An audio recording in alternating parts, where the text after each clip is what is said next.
嗨，大家好，欢迎来到此人驾到的你不知道三国系列，我是主持人叉叉 Y， 我是金老师。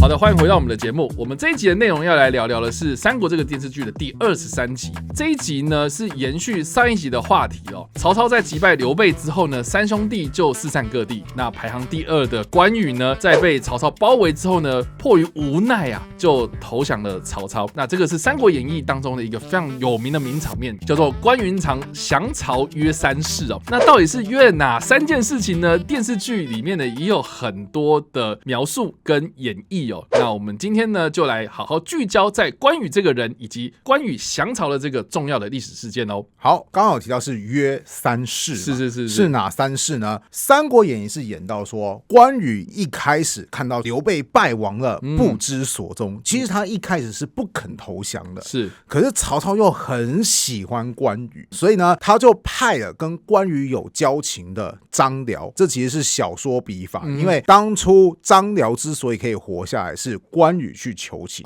所以有点像是以前你帮过我，现在换我张辽来帮你，而且我们有点关系，所以当这个中间人其实是比较合适的。当时张辽听到关羽说我坚决不投降，甚至我直接战死我都没有遗憾，张辽就立刻就讲说，你这样子就犯了3个罪过。关羽一听就很懵，说我这么忠义，我为了大哥而死战到底，我有什么罪过？三国演义的原文是这样子的，当初刘使君与兄结义之时，视同生死。今使君方败，而兄即战死。倘使君复出，欲求兄相助，而不可复得，岂不负当年之盟誓乎？其罪亦也。什么意思？就是你们当初不是说不求同年同月同日生，只求同年同月同日死吗？你大哥又没死，对不对？你现在就死了，以后你大哥要找你找不到你，那他有多伤心啊？你又违背了桃园誓言，对不对？所以这是你的第1个罪过。那什么是第2个罪过呢？刘使君以家眷托付于兄，兄今战死，二夫人无所依赖，父却使君依托之重，其罪2也。关羽，你要搞清楚，你不是一个人，你旁边还有什么人？刘备的夫人啊，你死了，刘备的夫人难道能够活得下去吗？所以你一个人死，害刘备全家死，这是你的第2个罪过。那什么是第3个罪过呢？兄武艺超群，兼通经史，不思共使君匡扶汉室，徒欲赴汤蹈火，以成匹夫之勇，安得为义？其罪3也。什么意思？你这么有才华，不想着匡扶天下，只想着一时的匹夫之勇去送死，你这样好意思吗？真是不懂得保护你自己。关羽听完之后就觉得说，哇塞，他讲的好有道理，有道理。对，所以后来就说好，那我愿意投降。于是就出现了我们看到不管是小说还是电视剧，关羽最终投降曹操。但是我要告诉你，以上这些东西都是很棒的小说。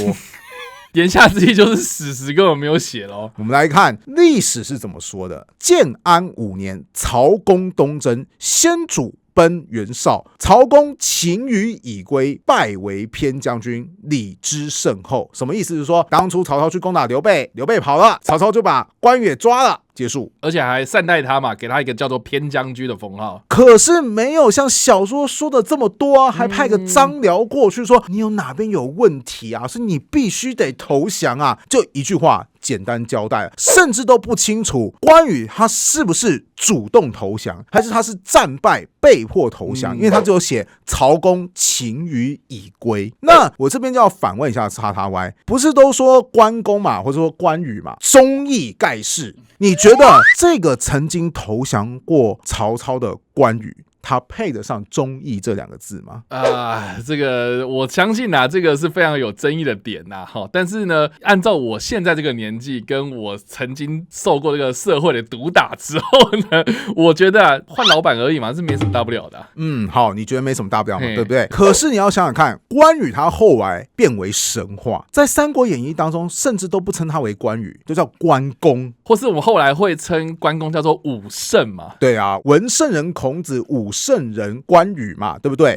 那你要搞清楚哦，关羽他并不是全中国有史以来最会打胜仗的将军啊，那你凭什么成为武圣？那只要赋予他一个道德上的优势，就是够忠义。那你既然要够忠义，你不是应该忠于其中一个主君而已吗？你怎么突然中间就跑去为曹操效力啊？为什么？虽然说你后来有回归在刘备的麾下，但你要解释啊。那你中间怎么就突然就转换跑道了呢？这其实在传统观念当中是很难调和的。于是《三国演义》就要在这边帮他加戏了，因为在《三国演义》的元明那个时代，关羽信仰是已经形成了。是。好，要怎么帮他解套呢？答案就是赋予关羽不得不降曹的正当原因，也就是我们刚刚前面提到，就是第一个，你有桃园三结义，注意历史上可没有说桃园三结义这件事情，先帮你加个桃园三结义的 buff。再第二个，你死一个人，刘备的夫人也得陪葬啊，所以说到底，要不是为了大哥的家人，我根本不想投降曹操啊。是。好，在第三个。注意到张辽超级会上价值的，就是说你应该要匡扶汉室啊，你怎么可以这个时候就死呢？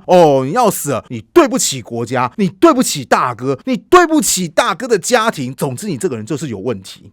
超级会道德绑架的哈。那面对这个道德绑架，关羽要如何解脱这个困境呢？小说后来也给出了答案。就是说，好，我愿意投降曹操，但是我有3个条件。这3个条件后来透过张辽转述给曹操的时候，曹操还没听到是哪3个条件，就是说为了得到云长，不要讲3个条件了，好，30个条件我也 OK。来说一下是哪3个条件呢？关羽的第一个条件，一者吾与皇叔射士共扶汉室，吾今只降汉地，不降曹操。这是著名的降汉不降曹。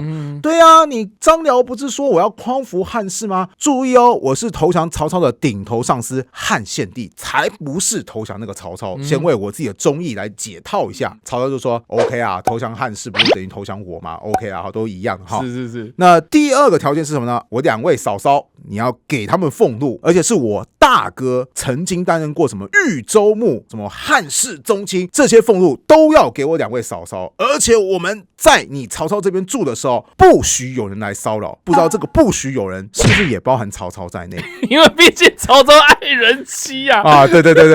好，那曹操回答是OK 啊，为了得到云长多少钱我都愿意，才只是小俸禄而已嘛，对不对？第3个条件是什么呢？如果以后我知道我大哥在哪边，二话不说立刻去找他，也就是你暂时得到我的人，但你不可能永远得到我。那曹操当时一听就说只能暂时哦，这个充值大礼包也给的太没有诚意了吧？是啊，这还有现实啊。对啊，当然那个张辽就说哎呀，很简单嘛，你不要让他知道刘备的下落不就得了，或者是说就算知道刘备的下落，你把刘备给挂掉啊，那也等同于没有下落啦，对不对？曹操一听觉得说有道理，好，3个条件我都答应了。所以有没有注意到，在《三国演义》的生花妙笔之下，关羽完全维护住他的忠义的个性。他为什么要投降曹操？因为我要保护大哥的家人。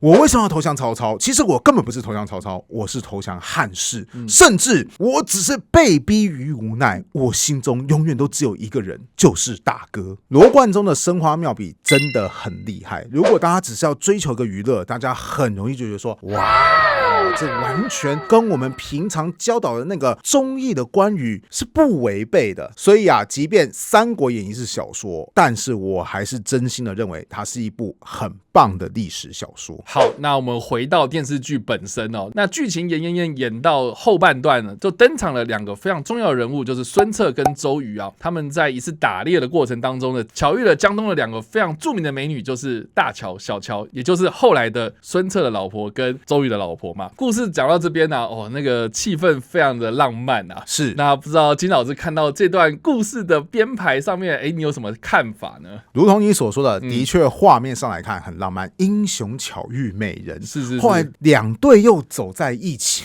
对不对？多漂亮的一个浪漫故事啊！但我要告诉各位一件事情，那就是历史其实一点都不浪漫。我现在说一下孙策跟周瑜他们2个人，尤其来提一下他们2个人的外表。孙策这个人是个帅哥，《三国志》这么形容他：策为人，美姿颜，好笑语。什么意思？孙策这个人帅哥，甚至从美姿颜来看，我们还可以超译成为所谓的花美男。而且呢，他不只是个花美男，好笑于什么意思？讲话很幽默，有的时候还会习惯性跟别人开玩笑，也就是他是个幽默的帅哥。哇哦，很不错的一个形象嘛，对不对？那周瑜这个人呢，长壮有姿貌，注意哦，虽然说我们现在都会说美周郎，但是从长壮有姿貌，意思是说这个人其实长得颇为壮硕。因为周瑜他其实大部分时间他是个武将，你就想看嘛，你常常出入战场，那你一定常常会运动，所以他的体格通常也不会太差。当然有姿貌，意思说他是个运动健将般的帅哥。总之这两个人都是帅哥啦，那是不是嫁给这两个人就很有福气呢？不好意思，他们真正遇到二乔的当下是什么样的场景？三国志是这么记录的：策欲取荆州，以虞为中护军，领导江夏太守，从公宛拔之，识得乔公二女，皆国色也。策自纳大乔，虞纳小乔。什么意思？孙策后来打算去攻打荆州，在攻打荆州的路途上，就获得了乔公的2个女儿。注意哦，孙策遇到所谓的二乔是在什么样的情况下？是他带兵出外征伐，所以第一个不像是电视剧演的，就是去打猎的过程当中巧遇。对对对。在第二个，什么样的情况下他会遇到二乔呢？他其实是在攻打的路上，极有可能就是路过当地的有利人士，然后就可能说，听说你女人很漂亮啊，叫出来看看啊，哇，果然长得不错不如就给我了吧。所以说好听一点叫做英雄巧遇美人，说难听一点其实就是强抢民女。你说乔公可能不答应吗？当然不能不答应啊。你说带兵攻打荆州啊，我那个最怕的就是战火波及到我们的家族。现在就是如果把2个女儿送出去，就可以解决这一批军阀的部队啊。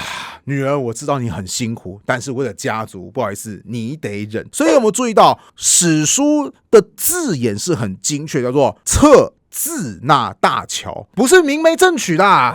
他自己把他纳入他家的。对对对，更像是所谓的强抢民女嘛，不是什么明媒正娶啊，风光大婚啊。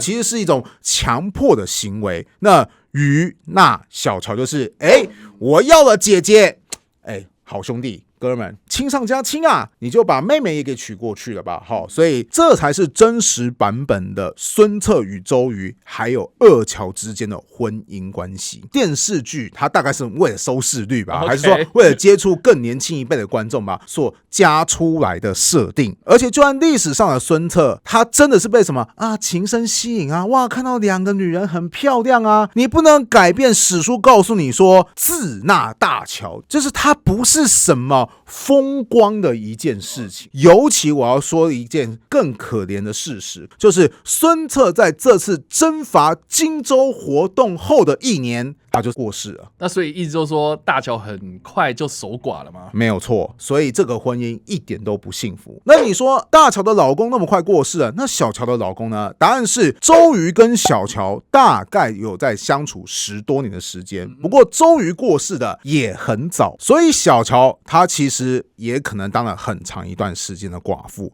更重要的是，《三国志》有关周瑜的传记当中是有写到说，周瑜他有儿子。那如果真的是小乔帮周瑜生下来的儿子的话，他一定会记载，比方说什么2人的儿子叫什么名字，但是史书是记载说周瑜的儿子叫什么名字，很有可能代表周瑜跟小乔也不一定相处得很恩爱，2人可能连后代都没有诞生，而且小乔可能在周家的地位也一点都不重要。因为我有说过，这基本上实际行为就是强抢民女嘛。你会把强抢的民女来当做你明媒正娶唯一一个正室吗？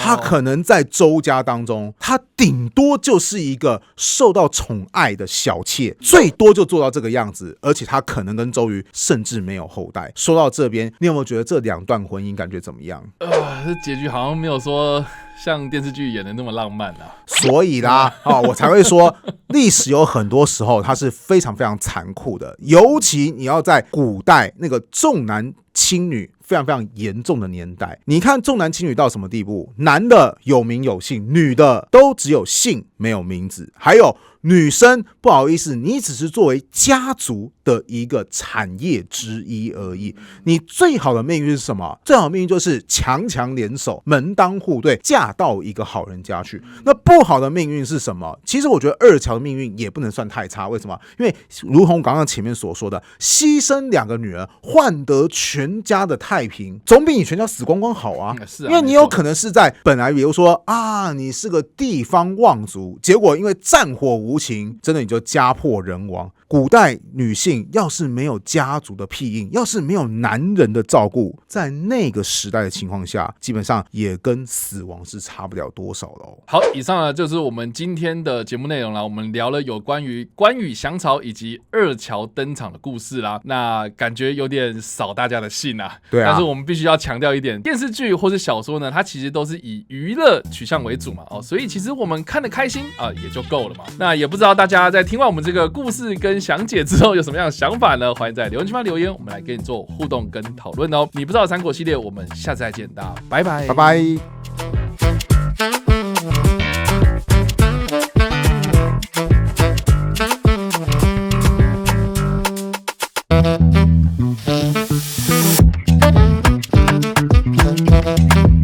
Thank you.